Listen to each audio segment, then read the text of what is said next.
नमस्कार दोस्तों, एक बार फिर से स्वागत है आपका गुरुजी उत्तराखंडी की एक और नई क्लास में। मैं ऋषभ सिलकोटी। तो गाइज, इससे पहले हमने चंपावत डिस्ट्रिक्ट के बारे में जाना था और हम आज जानेंगे उधम सिंह नगर के बारे में। ठीक हो गया।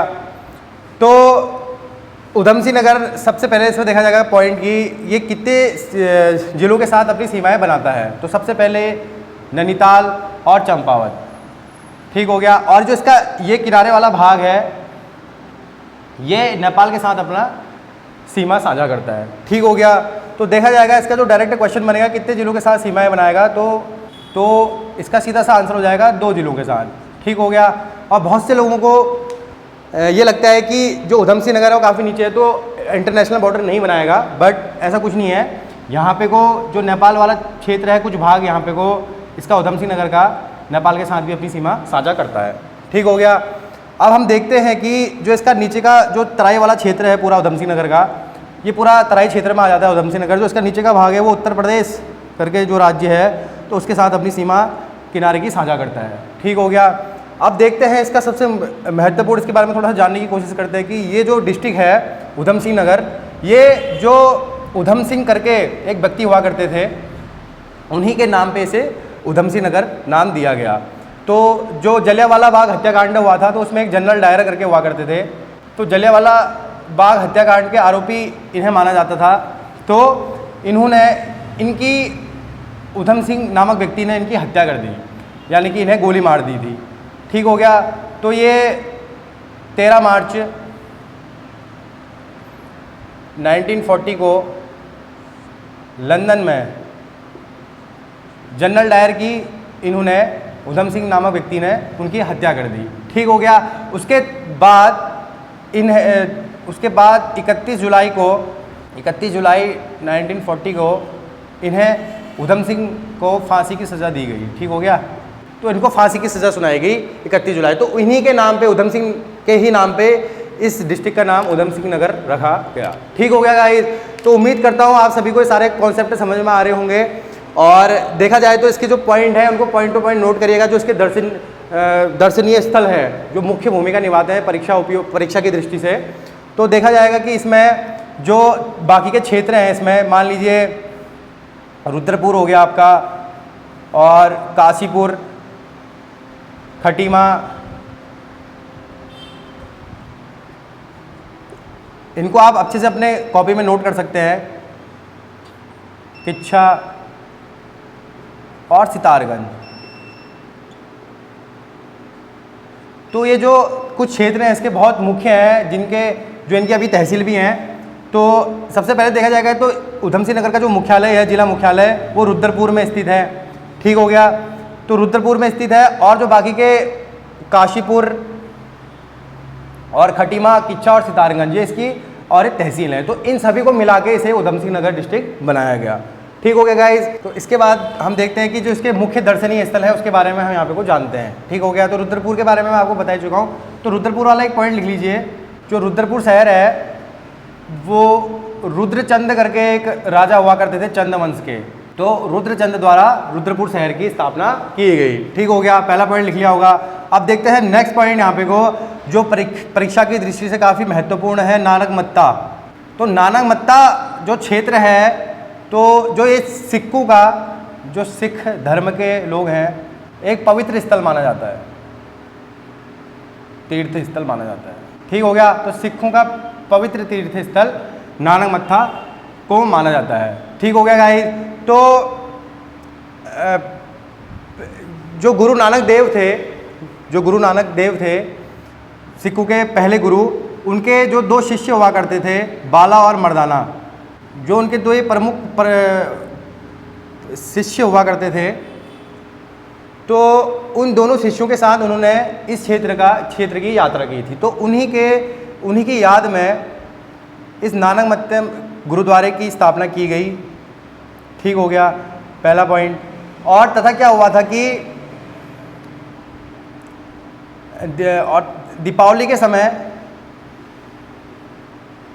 जो दीपावली का त्यौहार मनाया जाता है, उससे एक दिन पूर्व यहाँ पे कोई एक विशाल मेले का आयोजन किया जाता है। तो यहाँ एक मेला लगता है दीपावली के एक दिन पहले। ठीक हो गया गाइस, नानकमत्ता में। और देखा जाएगा नेक्स्ट पॉइंट देखते हैं इसका कि जो इसी के समीप जो ये नानक मत्ता है, इसी के समीप एक नानक सागर भी है। ठीक हो गया, तो इसी के समीप नानक सागर है। एक पॉइंट और देखेंगे इसमें कि जो नानक सागर है उसके बाद जो नानक मत्ता है उसे उसका एक प्राचीन नाम है जिसे बख्शी ठीक हो गया, तो उसे बख्शी नाम से जाना जाता है।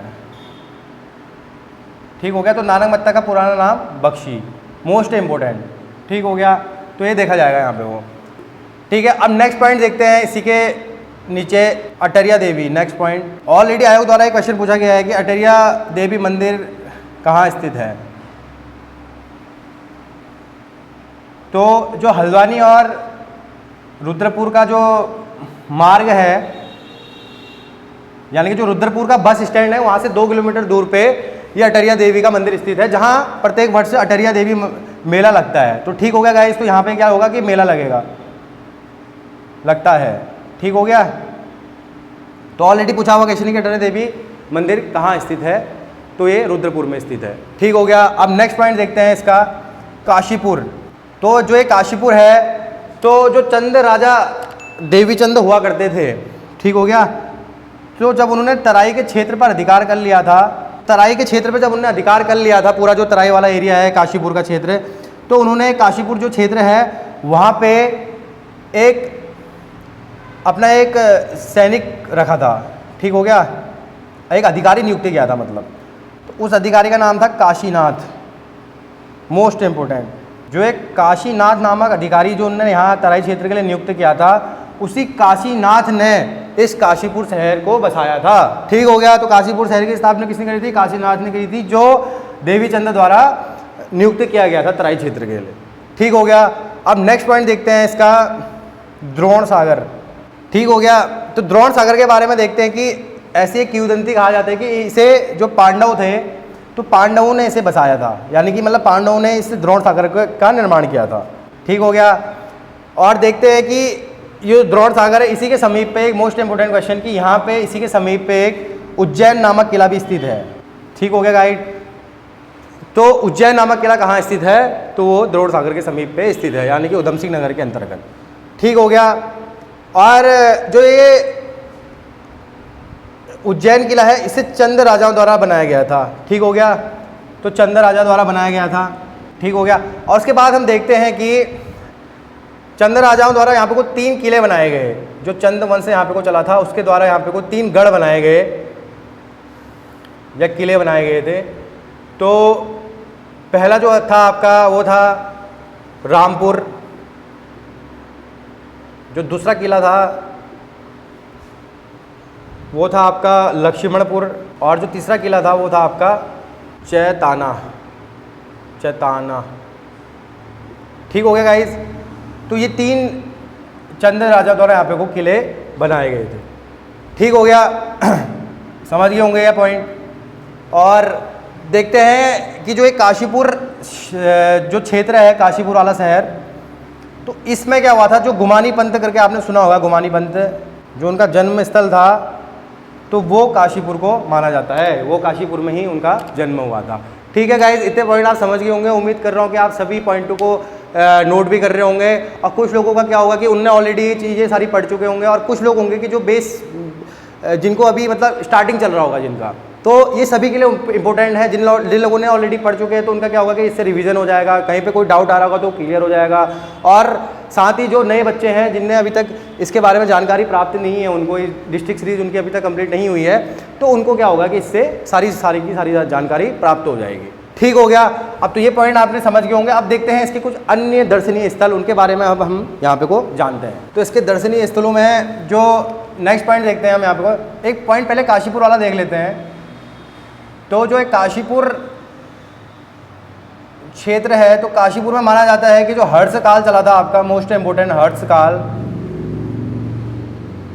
ये चला था आपका 606 से 647 647 ईस्वी में। तो क्या हुआ था इस टाइम पे कि चीनी यात्री थे, हेंगशांग नाम था जिनका, चीनी यात्री। तो ये उत्तराखंड भ्रमण के लिए आए हुए थे। जो हेंगशांग है चीनी यात्री थे, चीन से आए थे, ये उत्तराखंड भ्रमण कर रहे थे यहाँ पे को। उत्तराखंड भ्रमण के समय ये काशीपुर क्षेत्र में गए इनके समय में तो जो काशीपुर वाला क्षेत्र है इसे गोविशाण नाम से जाना जाता था।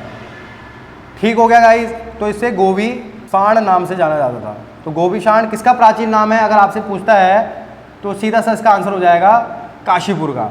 ठीक हो गया, तो इसे उस टाइम पे चीनी हिनशांग के समय गोविशाण नाम से जाना जाता था।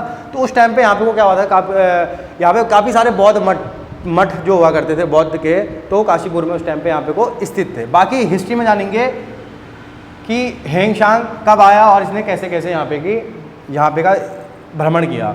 ठीक हो गया, अब नेक्स्ट पॉइंट देखते हैं।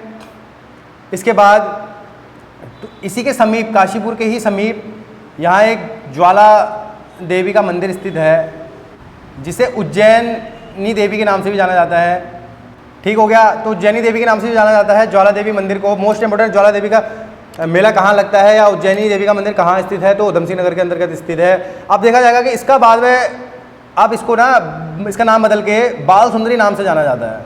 अब जो वर्तमान है इसे बाला सुंदरी, तो बाला सुंदरी नाम से इसे अब जाना जाता है। तो चैत मास के समय, मोस्ट इंपोर्टेंट इस पॉइंट को नोट कर लीजिएगा, जो चैत मास के टाइम पे यानी कि चैत महीने में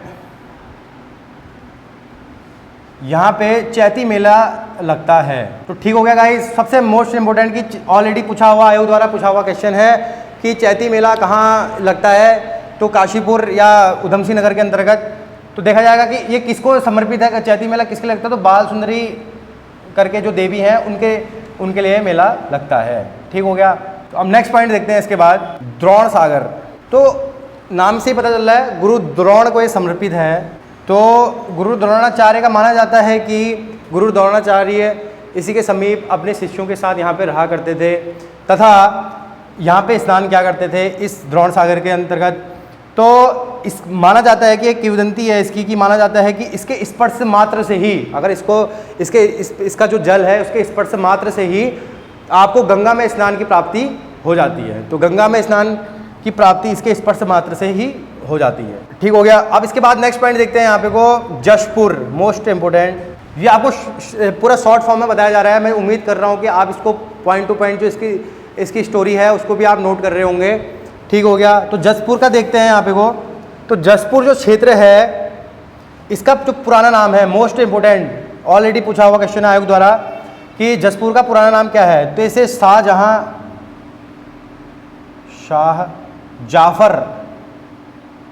जाफर नाम से इसका जो प्राचीन नाम है वो शाह जाफर इसे कहा जाता है। ठीक हो गया गाइस, पहले तो इसे शाह जाफर कहा जाता था, लेकिन जो वर्तमान नाम है इसका जसपुर, वो जो चंदवंशीय राजा यहाँ पे को चले थे तो उनके एक राजमंत्री हुआ करते थे। तो जो उनके राजमंत्री थे जशोधन, तो जो जशोधन उनके राजमंत्री थे चंदवंश के, उन्हीं के नाम पे जसपुर का इसके शाह जाफर का पुराना का नाम बदलकर जसपुर कर दिया गया। ठीक हो गया गाइस, तो जशोधन के नाम पे इसे जसपुर नाम से जाना जाता है। ठीक हो गया, अब देखते हैं next point, most important, Pantnagar, औद्योगिक क्षेत्र की नगरी जिसे कहा जाता है पंतनगर। अब देखा जाएगा कि जो पंतनगर है यहाँ पे 17 नवंबर 1960 को पंडित जवाहरलाल नेहरू द्वारा की गई थी। ठीक हो गया, और इसका जो पंतनगर यूनिवर्सिटी है, ये कृषि विश्वविद्यालय, इसकी जो स्थापना हुई थी वो हुई थी 17 नवंबर 1960 को। ठीक हो गया, अब देखते हैं इसका नेक्स्ट पॉइंट कि यहाँ पे खरीफ तथा रबी, जो खरीफ और रबी की फसल होती है उत्तराखंड में, तो खरीफ और रबी की फसल के समय पे यहाँ पे प्रत्येक वर्ष में हर 6-6 माह के अंतर्गत ये मेला लगता है, एक मेला लगता है। ठीक हो गया, जिस मेले को कृषि महोत्सव के नाम से भी जाना जाता है। ठीक हो गया गाइस, तो कृषि महोत्सव भी उसे कहा जाता है। तो प्रत्येक वर्ष में खरीफ और रबी की फसल के टाइम पे यहाँ पे को 6-6 महीने के अंतराल में एक मेले का आयोजन किया जाता है। ठीक हो गया, पॉइंट समझ गए होंगे। अब देखते हैं कि गाइस ये सारे पॉइंट आपने नोट कर लिए होंगे, और आज हमारा उत्तराखंड का जो डिस्ट्रिक्ट सीरीज चल रहा है उसमें जो कुमाऊं के 6 जिले हैं वो आज समाप्त हो चुके हैं उधम सिंह नगर में। तो आप इसके बाद जो नेक्स्ट क्लासेज आएंगी हमारी वो गढ़वाल के डिस्ट्रिक्टों के बारे में आएगी। उस पर हम जानेंगे गढ़वाल के जो डिस्ट्रिक्ट हैं उनके बारे में, और उन जिलों के अंतर्गत जो भी वहाँ की जो दर्शनीय स्थल हैं उनके बारे में हम यहाँ पे को जानेंगे। ठीक हो गया। अब ये पॉइंट आप नोट कर लीजिएगा और ये सीरीज चलती रहेगी। उम्मीद कर रहा हूँ आप सभी को ये सब कुछ समझ में आ रहा होगा, और जो लोग नए हैं उन लोगों के लिए कि बेस तैयार कर रहा होगा, और जो लोग पुराने हैं उन लोगों का यहाँ पे को रिवीजन यहाँ पे को चल रहा होगा। तो ठीक है गाइस, उम्मीद करता हूँ कि आप सभी को ये सारे का सारा कॉन्सेप्ट समझ में आया होगा, सारे फैक्ट समझ में आए होंगे। तो मिलते हैं नेक्स्ट क्लास में। Thank you.